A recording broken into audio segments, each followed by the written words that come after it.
Hello everyone. जैसा कि पिछली वीडियो में हम लोगों ने देखा कि कुतुबुद्दीन ऐबक की डेथ हो जाती है चौगान खेलते वक्त 1210 ईस्वी में। अब उसका जो बेटा होता है आराम शाह, उसका बेटा जो होता है आराम शाह, उसको हरा करके जो बहुत ही अयोग्य होता है और जो भी के उलेमा होते हैं कुतुबुद्दीन ऐबक के दरबार के, वे उसका विरोध करते हैं और इल्तुतमिश को अधिक योग्य मानते हैं उस गद्दी के लिए। तब वे इल्तुतमिश को आगे की ओर ले जाने की सोचते हैं और इल्तुतमिश आराम शाह की हत्या करता है और उसके बाद दिल्ली गद्दी पर बैठता है। तो आगे जो महत्वपूर्ण और बहुत ही जरूरी रूलर है जिसके बारे में हमें पढ़ना है, उसका नाम शमसुद्दीन इल्तुतमिश। इल्तुतमिश कहिए, जिसका पूरा नाम है शम्स-उद-दीन इल्तुतमिश। शम्स-उद-दीन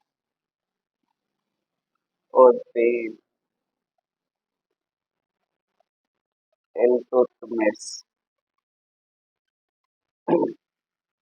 इल्तुतमिश के नाम से भी आप इसको जानते हैं, जिसका शासन काल चला 1210 से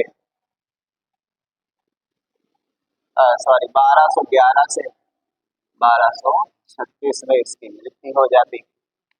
अब देखेंगे आगे कि क्या क्या ये चीजें रिफॉर्म करता है, क्या क्या नई चीजें यहाँ लाता है और जो भी जरूरी चीजें इम्पोर्टेंट है इसमें सारी चीजें देखेंगे हम लोग। तो अब सबसे पहले बात करेंगे ये था कौन। तो कुतुबुद्दीन ऐबक जिस तरह से मोहम्मद गोरी का गुलाम था, उसी तरह से इल्तुतमिश भी कुतुबुद्दीन ऐबक का गुलाम था और इसी कारण इसको गुलामों का गुलाम भी कहा जाता था। ये इल्बारी वंश से ताल्लुक रखता था, इल्बारी वंश से ताल्लुक रखता था और ये भी तुर्किस्तान से ही था। और इसने जिस वंश की स्थापना की उसका नाम शमसी वंश था, क्योंकि ये शमसी वंश से ही रिलेटेड था। इसीलिए ये जो नई नींव रखता है नए वंश का, जैसे कुतुबुद्दीन ऐबक ने कुतुबी वंश का स्थापना की थी, उसी तरह ये शमसी वंश की स्थापना करेगा। अब देखिए, अब ऐबक की मृत्यु के वक्त जब ऐबक मरता है तो एक्चुअल में ये गवर्नर होता है। कहाँ होता है? बदायूं का। कहाँ का गवर्नर होता है? बदायूं का। क्या होता है? गवर्नर होता है। कहाँ का? बदायूं का। अब इसके बाद जब जो उलेमाज होते हैं, जो कोर्ट में बहुत ही अमीर, जिनको कहा जाता था अमीर जो होते थे, वे इससे बड़े प्रेरित थे, इसको योग मानते थे, क्योंकि ये शारीरिक और मानसिक रूप से कुछ ज्यादा ही प्रभावशाली होता है शासन करने के लिए दिल्ली पर।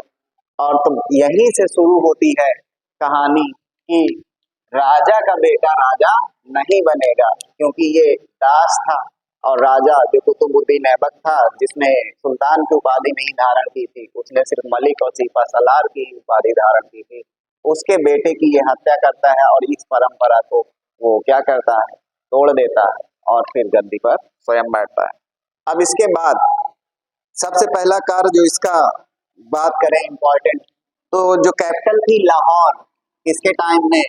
कुतुबुद्दीन ऐबक लाहौर को अपना केंद्र बनाता है, उसको ये वापस ले आता है। कहाँ? दिल्ली में।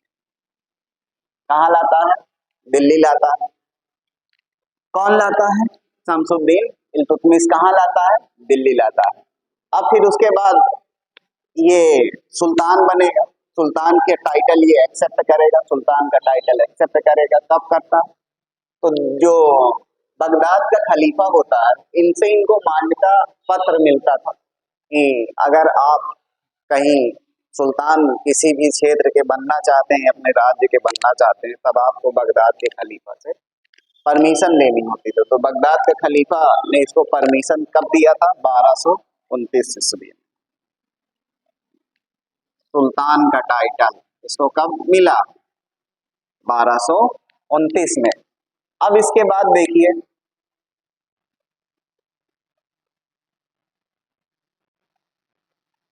हाँ, इसके शासनकाल में दिल्ली को हजरते दिल्ली भी कहा गया था। क्या कहा गया? हजरते दिल्ली।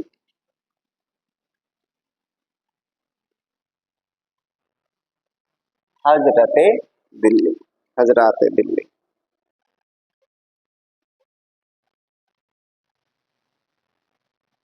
दिल्ली। अब इसके बाद बात की जाएगी कि और कौन कौन से जरूरी काम इसके थे। तो इसको मकबरे, प्रथम मकबरा बनाने का भी, गुंबदों का पिता भी इसको कहा जाता है, और मकबरा बनाने की भी प्रथा इल्तुतमिश ने ही शुरू की। तो इसने दो मकबरे इंपॉर्टेंट बनवाए।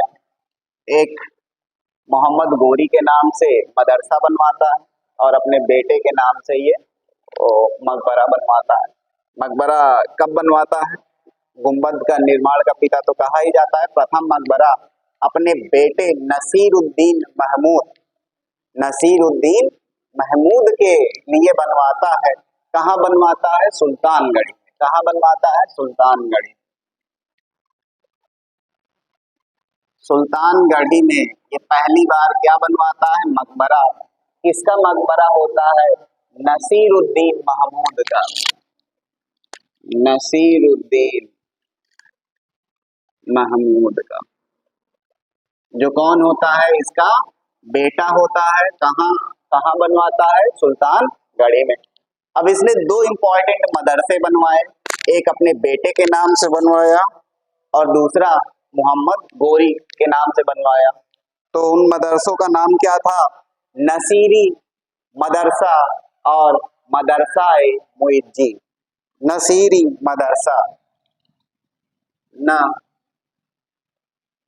नसीरी मदरसा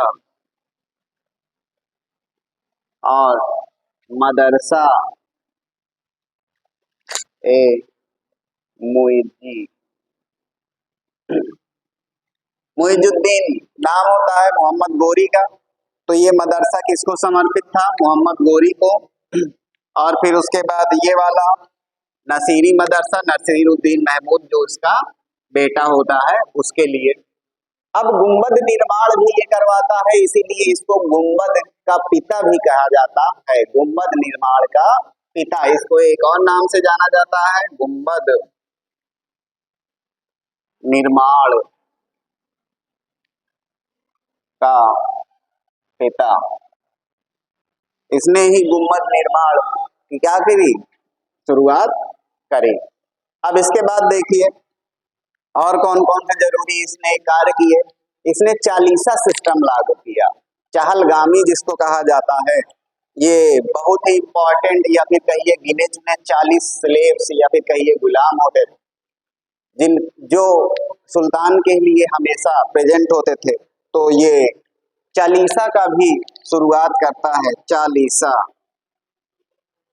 जिसे तुर्कान एक चहलगामी के नाम से भी जाना जाता था। जाना जाता है चहलगामी। 40 मेंबरों का ये क्या होता था? समूह होता था। राज दरबार में यही डिसीजन लेने में ये लोग भी क्या करते थे? बहुत ही इंपॉर्टेंट रोल अदा करते थे। अब देखिए इसने उज्जैन महाकाल मंदिर को ध्वस्त किया। इसने और इम्पोर्टेंट कार्य क्या किया? बड़ा ही इम्पोर्टेंट कार्य था ये। उज्जैन में अभी भी है महाकाल टेम्पल, उसको ये क्या करता है? डिस्ट्रॉय कर देता है, तबाह कर देता है, बर्बाद कर देता है। अब ऐसा कहा गया, इसमें देख लेते हैं। चालीसा की शुरुआत की इसने, और उज्जैन के महाकाल मंदिर को भी इसने तोड़ दिया। नसीरी मदरसा, मदरसाए मुइज्जी, इसने क्या किया? दो मदरसाएं खोले। अब सुल्तानगढ़ी में मकबरा बनवाता है, किसके लिए बनवाता है? नसीरुद्दीन महमूद के लिए, जो कौन होता है? इसका बेटा होता है।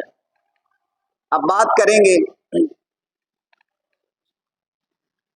कि इसको ही वास्तविक या फिर प्रथम सुल्तान, प्रथम तुर्क सुल्तान क्यों कहा गया?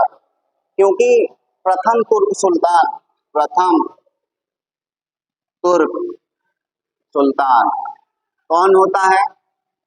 इल्तुतमिश ही होता है। कुतुबुद्दीन ऐबक को नहीं कहेंगे, इसी को वास्तविक सुल्तान कहेंगे, प्रथम सुल्तान दिल्ली सल्तनत का।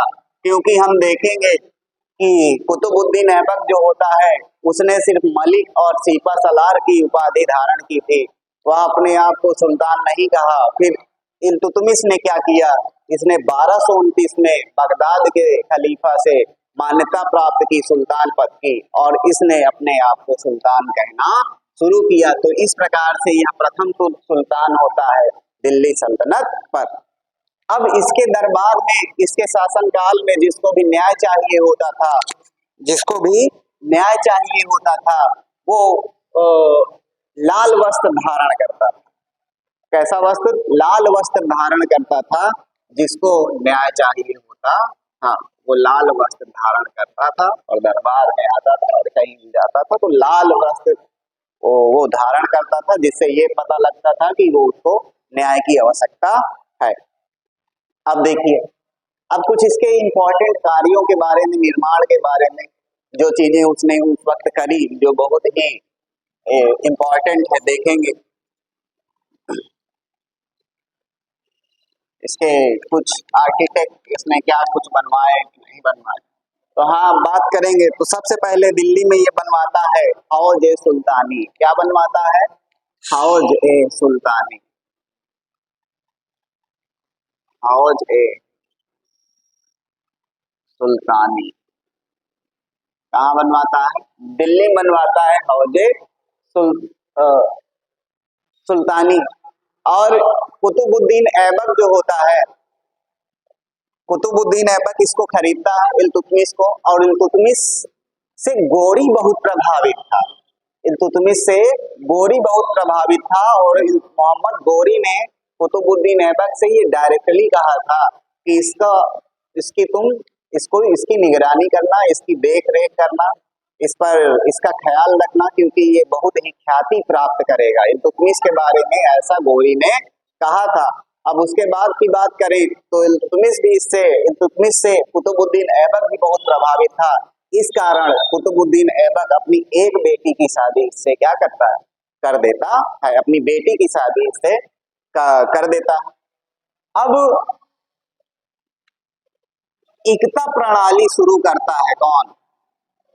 इल्तुतमिश। ये इक्ता क्या होता है? पीस ऑफ लैंड होता है, जमीन का टुकड़ा होता है, जो सैलरी के रूप में जो ये क्या करता था, अपने पदाधिकारियों को, सैनिकों को ये प्रोवाइड कराता था कि आपको सैलरी नहीं, क्या दिया जाएगा? एक लैंड दी जाएगी, लैंड का पीस दिया जाएगा। अब इसके बाद इसने टका